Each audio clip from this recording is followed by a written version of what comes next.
বাড়ির কাউকে সন্দেহ করছেন না তো? বাড়ির কেউ কেন করতে যাবে? দাদু ভাই হচ্ছে আমাদের চোখের মণি। আপনি দেখে বুঝতে পারছেন না আমাদের সকলের কি অবস্থা। আর আমরা কি না ওর সঙ্গে এরকম করবো? চলে যান, চলে যান এখান থেকে আপনার। মা তুমি একটু শান্ত হও মা। না, শান্ত হব না, আমি শান্ত হব না। আমি দাদু ভাইয়ের কাছে যাবো, দাদু ভাইকে দেখবো। তখন থেকে তোরা আমাকে এখানে বসিয়ে রেখে দিয়েছি। আমার দাদু ভাই কি অবস্থায় আছে আমি জানি না, তার মধ্যে এইসব প্রশ্ন। ও আমার আর ভালো লাগছে না।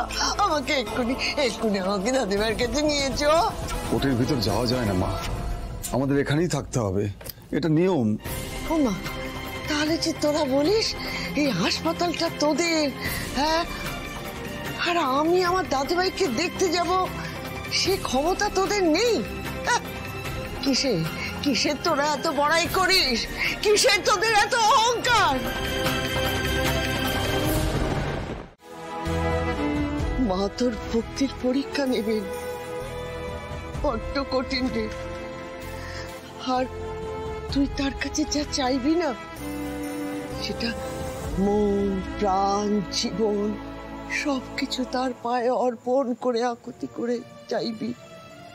মা তো সেই আকুতিটাই দেখেন। কিন্তু আমাদের বাড়ির মা দুর্গার এই ইতিহাসের কথা তো তুমি আগে কখনো আমাকে বলনি। এমন বিপদ তো কখনো আসেনি দিদি।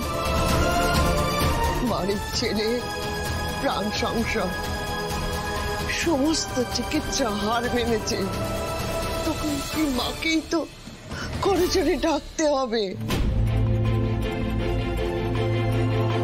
আমার শাশুড়ি মা আমার শ্বশুরমশাইয়ের প্রাণ ভিক্ষা চেয়েছিলেন আমাদের বাড়ি দুর্গা মায়ের কাছে। আমি বিয়ের পরে এসে শুনেছি অনেক পুরুষ আগে মায়ের প্রাণ প্রতিষ্ঠা হয়েছিল আমাদের বাড়িতে। মা আজও আছেন, আমাদের বাড়িতেই আছে, কিন্তু তাকে তুষ্ট করা না খুব কঠিন।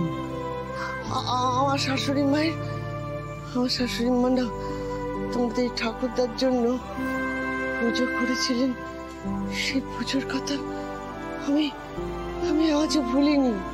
তো সেই পুজোর পর কি উনি ফিরেছিলেন? না দিদি, আমার শাশুড়ি মা এই পরীক্ষায় পাশ করতে পারেনি রে। এই পুজো যে বড় কঠিন, অনেক ত্যাগ স্বীকার করতে হয় রে। শোন রে দিদি, রাত্রির দ্বিপ্রহরে পুজো, সমস্ত উপাচার সাজিয়ে তবেই মাকে জাগ্রত করতে হয়। কিন্তু এত কঠিন, এত পরিশ্রম না যে দু চোখে ঘুম একেবারে জড়িয়ে আসে, জেগে থাকাই খুব কঠিন হয়ে পড়ে। আমার কি মনে হয় জানিস তো দিদি, মা নিজেই না এই মায়া জাল তৈরি করে রাখেন।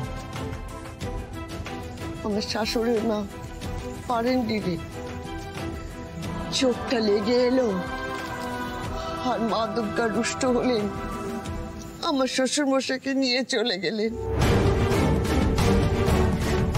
মা এত জাগ্রত, তার মধ্যে এত কঠিন পুজো। মা আনন্দী সবে মাত্র অপারেশন সেরে বেরিয়েছে, ওর উপর দিয়ে তো কম ধকল যাচ্ছে না। ও মা, খুব পারবে তো? তুমি থামো তো বড় বৌমা। আমার দিদি ভাইকে তুমি যে সে মেয়ে ভেবেছো নাকি? আমার দাদা বৌদি যারা আমার নিজের ছিল, তারা আমার পর হয়ে গেছে, আমি কিচ্ছু বলিনি। তুমি এভাবে আমার আদিকে নিয়ে নিতে পারো না মা, আদিকে নিয়ে নিতে পারো না। ওর জ্ঞান ফিরিয়ে দাও মা, ওর জ্ঞান ফিরিয়ে দাও। তুমি দয়াময়ী মা, তুমি দয়াময়ী, তুমি চাইলে সব হয়, তুমি চাইলে সব হয়। তুমি আদিকে ফিরিয়ে দাও মা, তুমি আদিকে ফিরিয়ে দাও।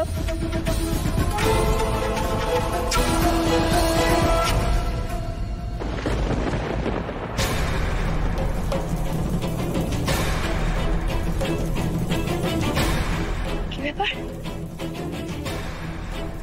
প্রদীপ নিভে গেল কেন?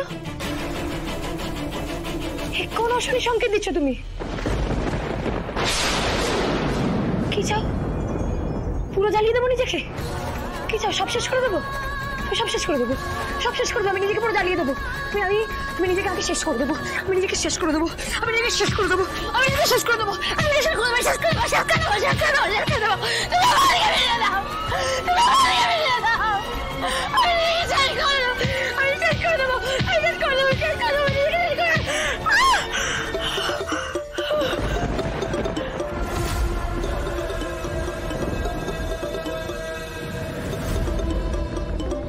মরার খবর দিতে কল করেছে ম্যাটিনিস থেকে নাকি?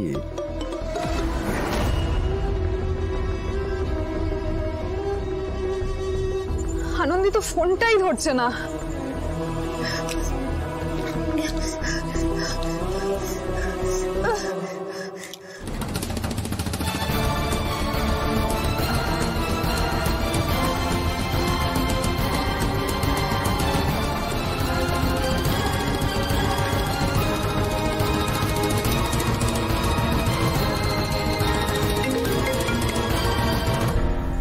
হ্যালো, বলুন ডক্টর সুবর্ণা।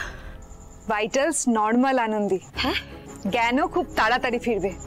বাড়ির সবাইকে সুখবরটা জানিয়ে বাড়িও পাঠিয়ে দিয়েছি। এক্ষুনি আমরা চিফকে কেবিনে শিফট করব, তুমি তাড়াতাড়ি এসো।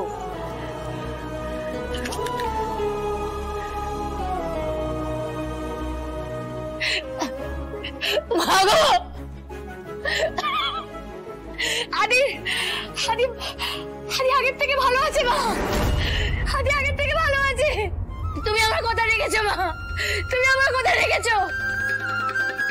ওরা বললো আদির জ্ঞান ফিরবে মা, আদির জ্ঞান ফিরবে। তুমি রক্ষা করেছো মা, তুমি রক্ষা করেছো। তুমি করুণাময়ী মা, তুমি